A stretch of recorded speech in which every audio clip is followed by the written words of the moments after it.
सन 11 हिजरी इमाम हसन अलैहिस्सलाम देखते हैं कि उनकी वालिदा उनके बाबा को बुलाती है और वसीयत करती है, ऐ अली, मैंने अपने बाबा से सुना था कि मेरा हुसैन करबला के मैदान में 3 दिन का भूखा प्यासा बेजुर्म खता कत्ल किया जाएगा। अली, ना उस वक्त तुम होगे, ना मैं होंगी, ना हसन होगा। मेरे हुसैन की नुसरत कोई नहीं करेगा। बस ये सुनना था।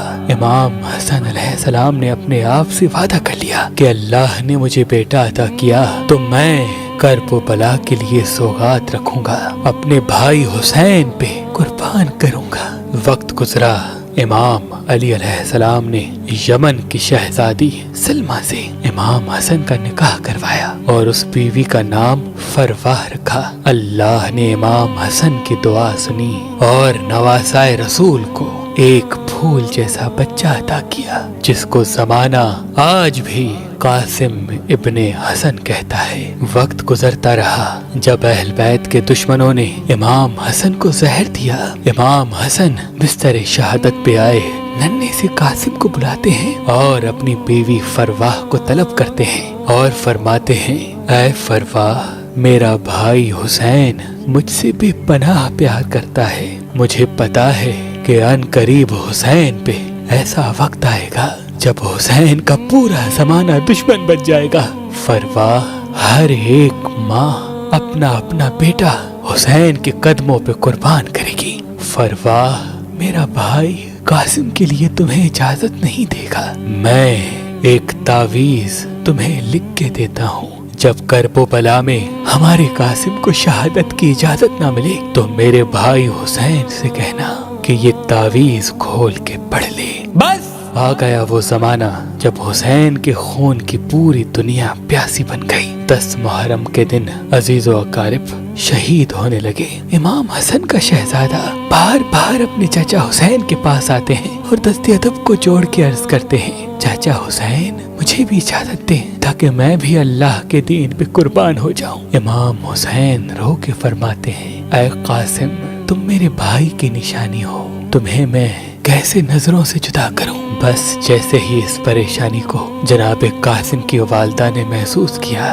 तो कासिम को बुलाया और कहा, ऐ कासिम, तुम्हारे बाजू पे एक तावीज बंधा है, उस तावीज को खोलो।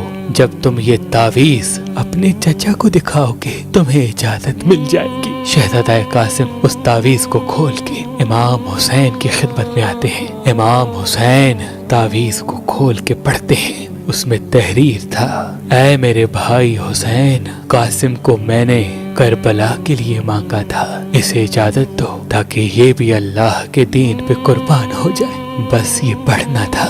इमाम हुसैन शहजादा कासिम का चेहरा चूमते हैं और फरमाते हैं, जाओ कासिम, अल्लाह के दीन पे कुर्बान हो जाओ। बस अली का शेर अली बन के मैदान में आया। फौजी अश्किया लरजने लगी। लश्कर यजीद के बड़े बड़े बहादुर फिन्नार होने लगे। इतने में किसी ने कहा कि आज तक अली के खानदान से कोई जीत सका है, आओ मिलके हमला करते हैं। बस एक तरफ हजारों की फौज थी और एक तरफ हसन का वो नन्हा शहजादा। किसी ने तीर चलाए, किसी ने नेज़े फेंके। हसन का शहजादा घोड़े की जीन से जमीन पे आ गया। बस घोड़ों के बीच में जैसे ही हसन का लाल गिरा, मशरिक के घोड़े मगरिब को जाते हैं, मगरिब के घोड़े मशरिक को जाते हैं। उन घोड़ों की टापों में पामाल हो गया हसन का शहजादा। बस आवाज आई, चचा हुसैन। बस इमाम हुसैन जुल्फ़िकार लेके मैदान में आए। इमाम हुसैन को देखना था। फौजी अश्किया भाग गई। इमाम हुसैन जैसे ही मैदान पहुंचे, कासिम को ढूंढा,